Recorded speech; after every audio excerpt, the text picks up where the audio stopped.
पति पत्नी और वो। पति अभी नहा ही रहा था कि तभी फ़ोन पर मैसेज टोन बजी। पत्नी मोबाइल के पास ही खड़ी थी, उसका ध्यान फ़ोन की तरफ गया। उसने सहज ही फ़ोन उठाकर मैसेज पढ़ा। हाय, गुड मॉर्निंग डियर। किसी बेबी का मैसेज था। पत्नी सोच में पड़ जाती है कि अब यह बेबी कौन है। तब तक पति भी नहाकर बाहर आ चुका है। पत्नी उसे किसी बेबी का मैसेज आया बताती है। पति मुस्कुरा देता है, फ़ोन उठाकर मैसेज का रिप्लाई करता है, hi baby, how are you, और अपने काम में लग जाता है। इस रिप्लाई को भी पढ़ती है। अब हर पल पत्नी के दिमाग में यही विचार रौंदता रहता है कि यह बेबी कौन है। शाम को पति घर आता है। पत्नी उससे पूछती है, यह बेबी कौन है। पति जवाब में सिर्फ मुस्कुरा देता है और फिर से अपने काम में लग जाता है। 2-3 दिन बीत जाते हैं। उन विचारों ने अभी तक पत्नी का पीछा नहीं छोड़ा था और फिर से पति के मोबाइल पर फिर एक बार बेबी का मैसेज आता है, आज तुम मिलोगे कि नहीं, तुम्हारी बहुत याद आ रही है। इस मैसेज ने आग में घी का काम किया। पत्नी का शक और भी ज़्यादा पक्का हो गया। बीच बीच में ऐसे मैसेज का आदान प्रदान होता रहता और पत्नी के मन में शक की जड़ें और गहरी होती गई। पति पूछने पर भी जवाब में सिर्फ मुस्कुराहट के और कुछ नहीं कहता। यह शक गुस्सा बनकर तब ज्वालामुखी की तरह फट पड़ता है जब एक दिन उसे अपने पति की जेब में सिनेमा की 2 टिकटें मिली। पत्नी अपने पति से बहुत झगड़ती है। पति उसे समझाने की कोशिश करता है लेकिन वह कोई भी बात सुनने को तैयार नहीं है। पति को भी उस पर गुस्सा आ जाता है और यह झगड़ा और भी ज़्यादा बढ़ जाता है। गुस्से से पति घर से बाहर निकल जाता है। पत्नी का गुस्सा पति से कई गुना ज़्यादा है। तुरंत वो अपना सारा सामान पैक करती है, एक चिट्ठी लिखती है कि मैं मायके जा रही हूँ हमेशा के लिए, और पति का घर छोड़कर चली जाती है। गुस्सा शांत होने पर जब पति घर आता है तो चिट्ठी पढ़कर उसके होश उड़ जाते हैं। 10 दिन बीत जाते हैं और गांव के उस घर पर डोरबेल बजती है जहां पत्नी रहने चली गई है। पत्नी दरवाज़ा खोलती है। दरवाजे पर 10 साल की एक छोटी सी बच्ची हाथों में चिट्ठी लिए खड़ी है। वह पत्नी को वह चिट्ठी देती है।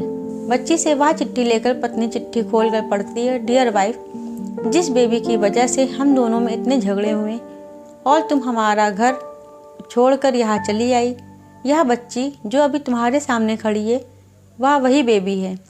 अनाथ आश्रम की एक प्यारी बच्ची इसी के साथ में बातें करता था, सिनेमा जाता था। पहली बार जब तुमने बेबी के बारे में पूछा था तो मैंने जानबूझकर तुम्हें नहीं बताया था।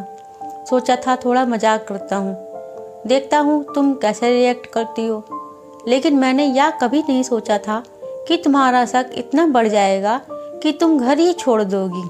हाँ, सबसे ज़रूरी बात, यह तो बेबी है, वह किसी और की नहीं बल्कि तुम्हारी ही बेटी है। रुको, अपने आप को संभालो और आगे की बात ध्यान से पढ़ो। हमारी शादी के 2 साल पहले ही यह बात है। तुम अपने कॉलेज में लास्ट ईयर में थी। तुम्हारे प्रोफेसर ने नोट्स लेने के बहाने तुम्हें बुलाया था और तुम्हें चाय में एक नशीली दवा खिलाकर ना करने वाला काम किया था।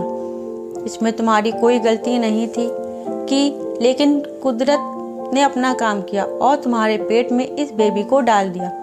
काफ़ी प्रयास करने पर भी अबॉर्शन नहीं हुआ तो तुम्हारे घर वालों ने समाज के डर से तुम्हें 6 महीने तक ही घर में रखा। तुम्हारे पिताजी खुद एक डॉक्टर हैं, इसलिए यह बिन मांगा बच्चा बड़ी आसानी से बिना किसी को कानों कान खबर हुए इस दुनिया में आया। भविष्य में तुम्हारी शादीशुदा जिंदगी में कोई प्रॉब्लम ना हो, इसलिए तुम्हारे पिता ने इस बच्चे को गांव के एक अनाथ आश्रम में छोड़ दिया। यह बच्चा मतलब यही बेबी जो अभी तुम्हारे सामने खड़ी है। अगर अभी भी विश्वास नहीं हो रहा है तो इस बच्ची के गाल का वो तिल देख लो जो शायद तुमने उसे आखिरी बार रोते हुए देखा होगा, या फिर अपने पिताजी से पूछ लो। पत्नी जल्दी से उस बच्ची को पास में लेकर उसके गालों के तिल को देखती है। उसका मन भर आता है, उसकी आंखों में आंसू आ जाते हैं, लेकिन अभी भी चिट्ठी बाकी है, इसलिए वह आगे बढ़ती है। मुझे पता है अभी भी तुम्हारे मन में यह सवाल उठ रहा होगा कि ये सब बातें मुझे कैसे पता। तुम्हें बता दूं कि यह सब तुम्हारे खुद पिता ने ही अपने मन में उठ रहे पश्चाताप को शांत करने के लिए शादी के 1 महीने पहले मुझसे मिलकर सारी बात मुझे बताई थी।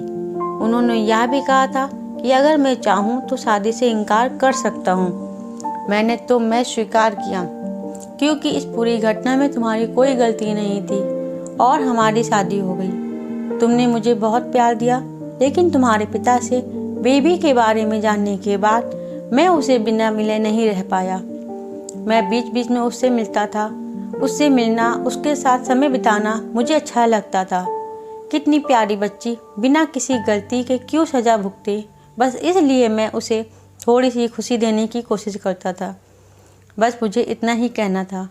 अब अगर तुम फिर से अपने घर आकर मेरे साथ रहना चाहो, तब और सिर्फ तभी गैलरी में आ जाओ।